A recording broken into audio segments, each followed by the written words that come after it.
Après plusieurs années de domination des cieux, l'armée de l'air des États-Unis a, une fois de plus, choqué le monde. Malgré la lutte technologique sous-jacente entre les grandes puissances mondiales et les menaces subtiles de guerre, ce pays s'est concentré sur le renforcement de son secteur militaire. Et maintenant, l'armée de l'air des États-Unis, avec sa flotte d'avions avancés, pourrait bien être la plus puissante du monde. Quelles sont les capacités de ce chasseur aérien particulier qui a transformé cette armée américaine? L'USAF est-elle vraiment la plus avancée au monde? Rejoignez-nous alors que nous explorons les caractéristiques uniques des avions ultramodernes des États-Unis qui frôlent presque la vitesse de la lumière. Il ne s'agit pas de l'histoire du légendaire F-22 Raptor, ni même du NGA-D actuellement en développement.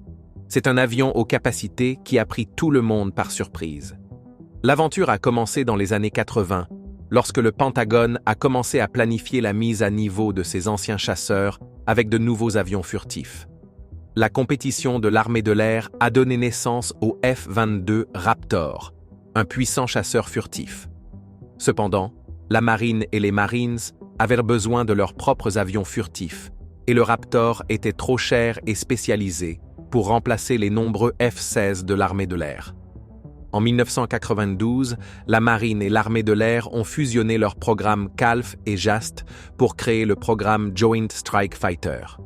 L'objectif était de développer un chasseur furtif à moteur unique et moins cher que les trois services pourraient utiliser pour réduire les coûts, et qui pourrait également être vendu aux alliés des États-Unis, contrairement au F-22.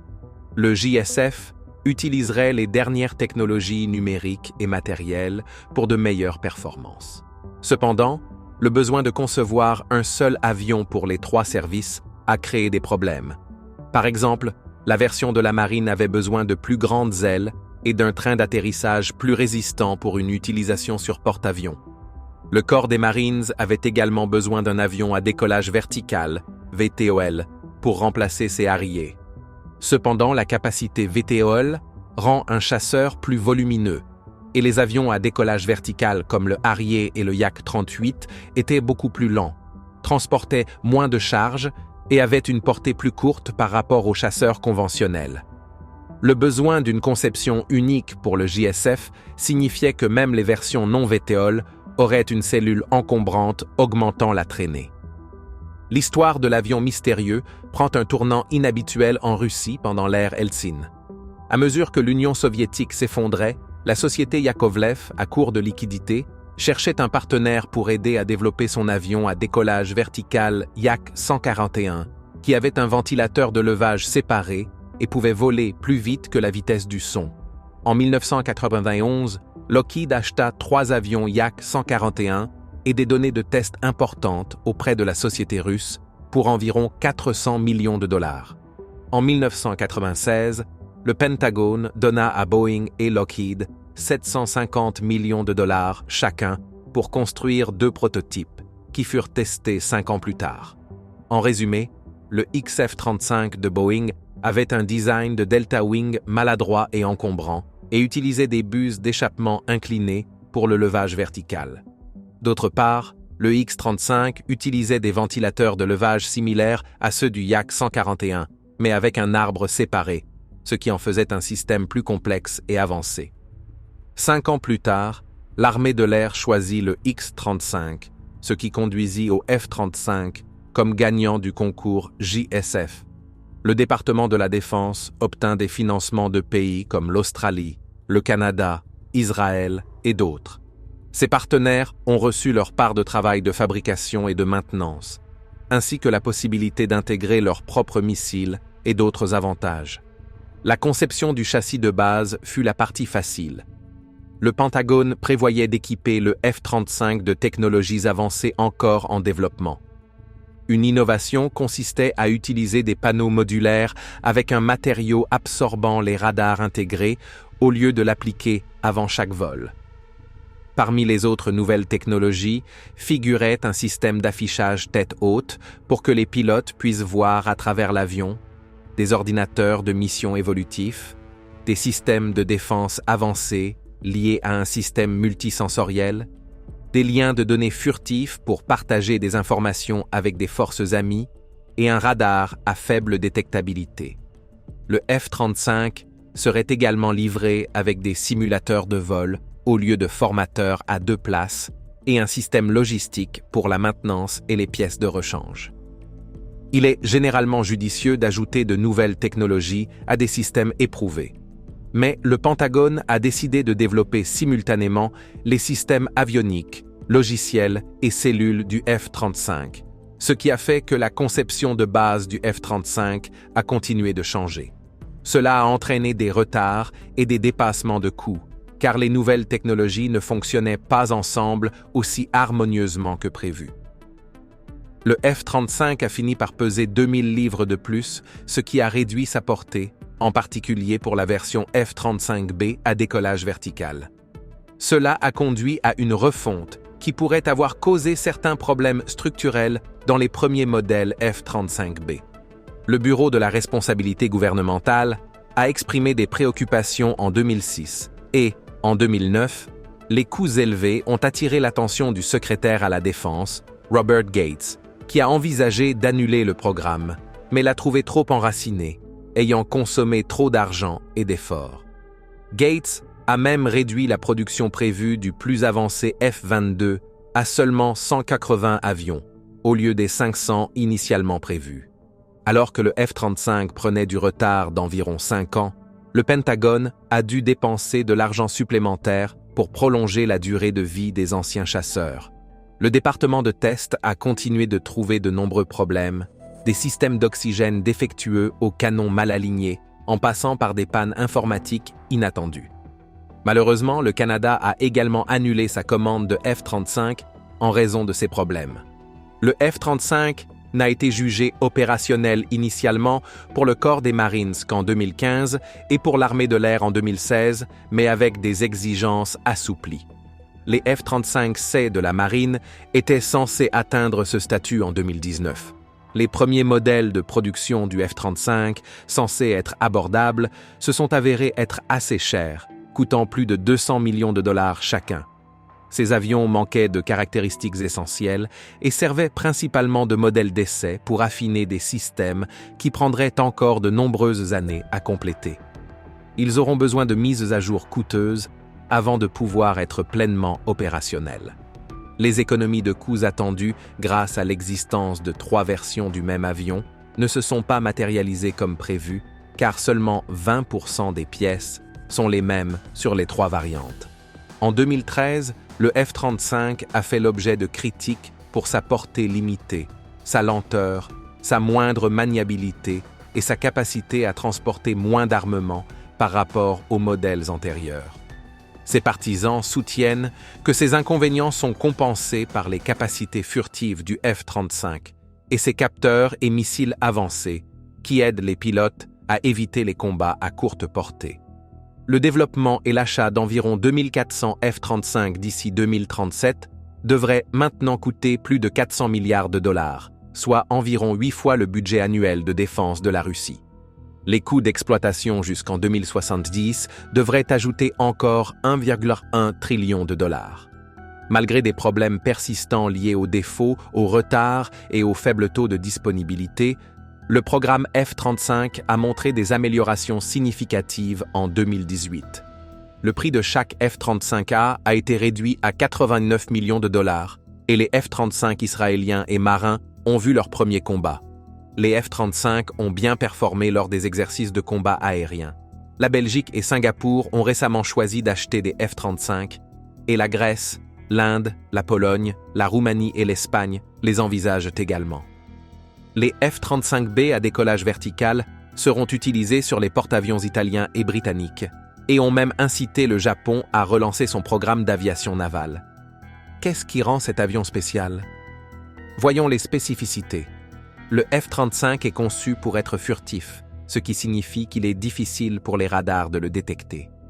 Cela est réalisé par une conception soignée de l'avion et l'utilisation de matériaux qui absorbent les signaux radars. La cellule est conçue avec des caractéristiques comme des bords alignés, des panneaux de peau dentelés et un camouflage des moteurs pour minimiser sa visibilité sur radar. La conception de l'entrée d'air du F-35, appelée entrée supersonique sans déviateur, réduit encore la visibilité radar en éliminant certaines caractéristiques des conceptions traditionnelles. La section transversale radar de l'avion, qui mesure sa visibilité au radar, est exceptionnellement basse, même comparée à une petite balle de golf en métal dans certaines conditions. Les leçons tirées des précédents avions furtifs comme le F-22 ont été appliquées pour rendre la conception furtive du F-35 plus durable et facile à entretenir. Le F-35 minimise également ses signatures infrarouges et visuelles et contrôle les émissions de fréquences radio pour éviter la détection.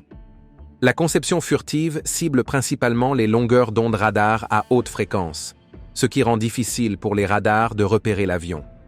Le F-35 peut utiliser des réflecteurs de lentilles Lundberg spéciaux pour réduire encore sa visibilité.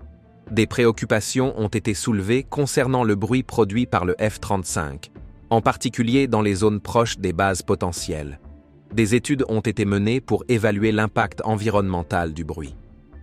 Bien que les niveaux sonores du F-35 en décibels soient similaires à ceux des chasseurs précédents comme le F-16, sa puissance sonore, en particulier à des fréquences plus basses, était plus forte.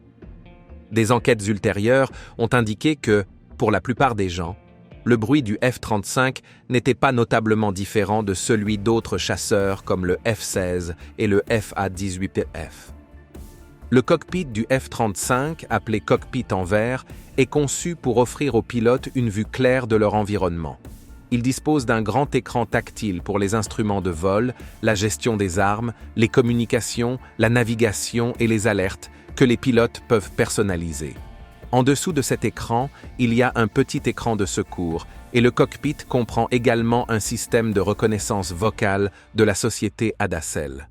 Au lieu d'un affichage tête haute traditionnel, cet avion avancé utilise un système d'affichage monté sur casque qui affiche des informations de vol et de combat sur le viseur du casque du pilote.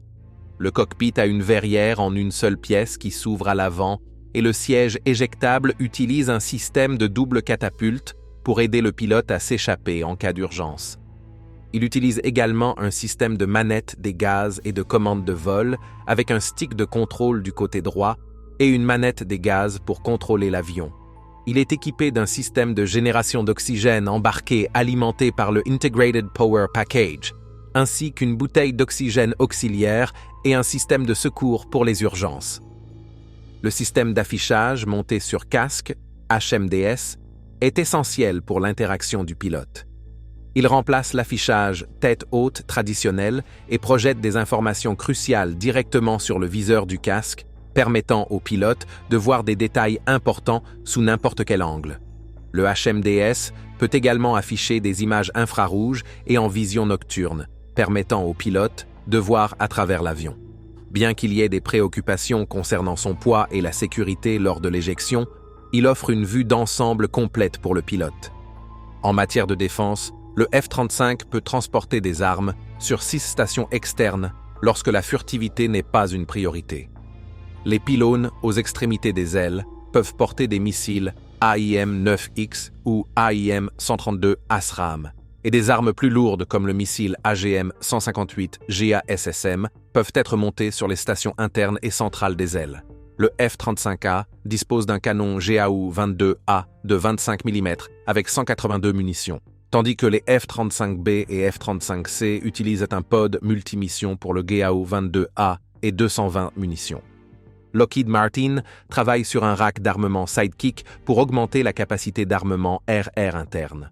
Les mises à jour du Bloc 4 permettront au F-35B de transporter 4 SDB sur les stations internes extérieures et d'intégrer le missile MBDA Meteor.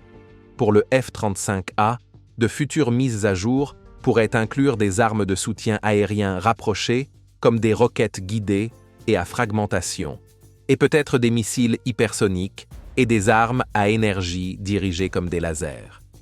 Lockheed Martin explore également l'utilisation de lasers à fibres pour de futures améliorations. Les systèmes de mission du F-35 agissent comme son cerveau, aidant le pilote à comprendre et à contrôler l'avion.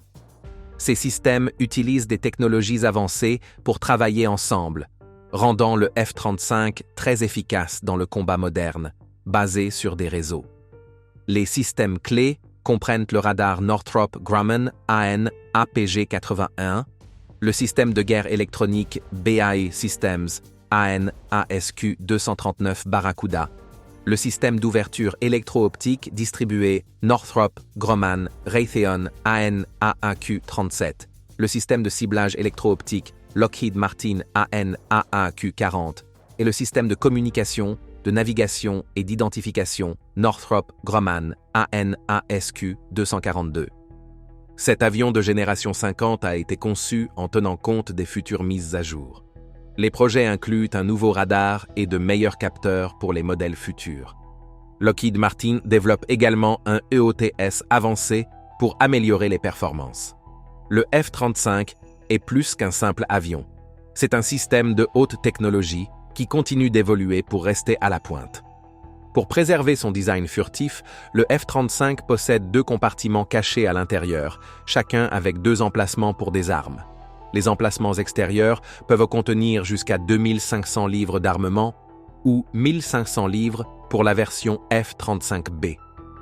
Les emplacements internes sont destinés aux missiles RR. Les compartiments extérieurs peuvent transporter diverses bombes et missiles pour attaquer des cibles terrestres, y compris des missiles plus petits. Les compartiments internes sont utilisés pour des missiles de combat aériens. Lorsque la furtivité n'est pas une priorité, le F-35 peut transporter des armes à l'extérieur.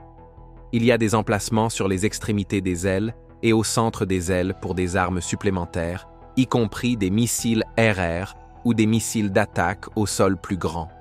Le F-35A a un canon interne, mais les versions F-35B et F-35C n'ont pas de canon interne. À la place, elles utilisent un pod externe pour le canon. Les futures mises à jour incluent l'ajout de plus de petites bombes dans les compartiments cachés et l'intégration de nouveaux missiles comme le MBDA Meteor.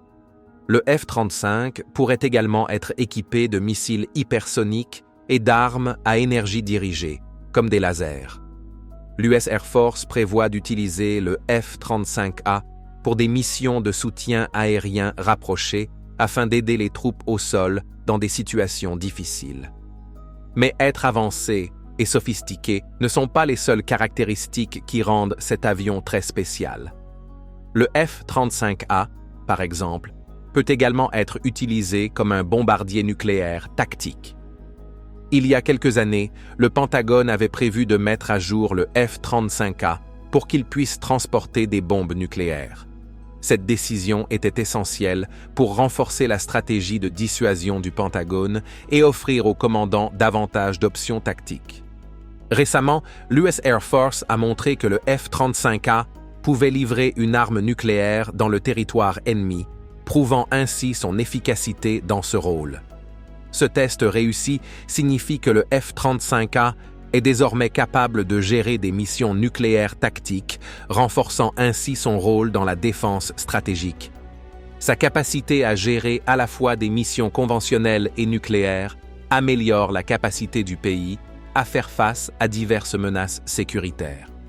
Cela fait du F-35A un outil crucial dans les opérations militaires modernes. Bien que certains autres chasseurs puissent également transporter des bombes nucléaires, cet avion se distingue également par sa vitesse et sa précision. Contrairement aux bombardiers furtifs B-2 Spirit et B-21 Raider qui peuvent transporter des bombes en interne mais volent plus lentement, le F-35A peut livrer rapidement des bombes puissantes comme le B-61-12. Le B-61-12 est une version améliorée des anciennes bombes gravitaires avec des options allant de 3 à 50 kilotonnes, soit plus du double de la taille de la bombe Fat Man utilisée pendant la Seconde Guerre mondiale. En 2021, 2 F-35A ont réalisé un test clé où ils ont largué des bombes d'essai B-61-12 à partir de 2500 pieds. Ces bombes d'essai étaient conçues pour simuler des bombes réelles sans matériel nucléaire. Les bombes d'essai ont atteint leur cible au sol en environ 42 secondes. Ce test, effectué au Tonopah Test Range au Nevada, était une répétition pour des scénarios réels potentiels. Le but de ce test était de vérifier si les avions F-35A pouvaient transporter et larguer avec précision une bombe similaire à une bombe nucléaire. En réalisant ce test, ils ont pu voir comment l'avion fonctionnerait dans une situation réelle impliquant une bombe nucléaire. Ce type de test est important pour s'assurer que les avions peuvent fonctionner comme prévu et garantir la sécurité du pays et de ses alliés. Les États-Unis prévoient de produire environ 486 bombes B-61-12 entre l'exercice fiscal 2022 et 2025, tout en éliminant les anciennes bombes plus puissantes. Les experts estiment que les États-Unis disposent actuellement d'environ 681 bombes B-61, dont 230 pour des usages non stratégiques. Cela dit, le F-35 peut transporter une large gamme de bombes, telles que la Joint Direct Attack Munition, des bombes guidées par laser comme la série Paveway, AGM-154 GSOW, GBU-39 Small Diameter Bomb, GBU-53B Stormbreaker et même des bombes nucléaires. Cette variété d'armements montre la capacité du F-35 à remplir de nombreux rôles en combat. Pour attaquer des cibles terrestres, le F-35 porte des armes puissantes telles que le AGM-88G Advanced Anti-Radiation Guided Missile pour frapper les systèmes radars ennemis et le AGM-158 JASSM pour attaquer des navires. Cette large gamme d'armements montre que le F-35 est un chasseur hautement adaptable et avancé, capable de gérer divers rôles de combat, des combats aériens aux frappes stratégiques. Lors de la conférence Air, Space and Cyber 2024, le secrétaire de l'US Air Force, Frank Kendall, a suggéré que le chasseur Next Generation Air Dominance, NGAD, pourrait être redessiné pour réduire son coût en dessous de celui du F-35. Initialement, le NGAD devait coûter des centaines de millions par avion, avec des plans d'achat de seulement 200 unités. Les commentaires de Kendall font suite à ses déclarations précédentes de juillet 2024 concernant la réévaluation de l'approche de l'US Air Force en matière de supériorité aérienne et la possibilité de suspendre le programme NGAD. Il a également mentionné que des décisions sur le NGAD devaient être prises rapidement pour le budget fiscal 2026. Il a souligné que l'US Air Force est déterminée à maintenir la supériorité aérienne et à lier le NGAD au Next Generation Air Refueling System, NGAS. La réduction du coût du NGAD pourrait impliquer une diminution de sa portée et de sa charge utile, ce qui augmenterait le besoin de ravitailleurs capables d'opérer dans des zones contestées. Concernant le prix, Kendall a précisé qu'aucun coût spécifique n'a été fixé, mais a mentionné que le prix du F-35 représente la limite supérieure qu'il vise. Mais ce n'est pas tout. Comment l'acquisition de ce chasseur de 5e génération impacterait-elle l'armée de l'air tchèque? Bien que le F-35 réponde à toutes les exigences, il y a quelques inconvénients à son acquisition. Lors du choix d'un nouvel avion supersonique, plusieurs facteurs doivent être pris en compte, notamment l'avancement technologique et la maintenance. Un avantage majeur est que le F-35 est supérieur à d'autres options. En tant qu'avion de 5e génération, il est équipé de systèmes d'armement et de capteurs avancés pour la guerre en réseau.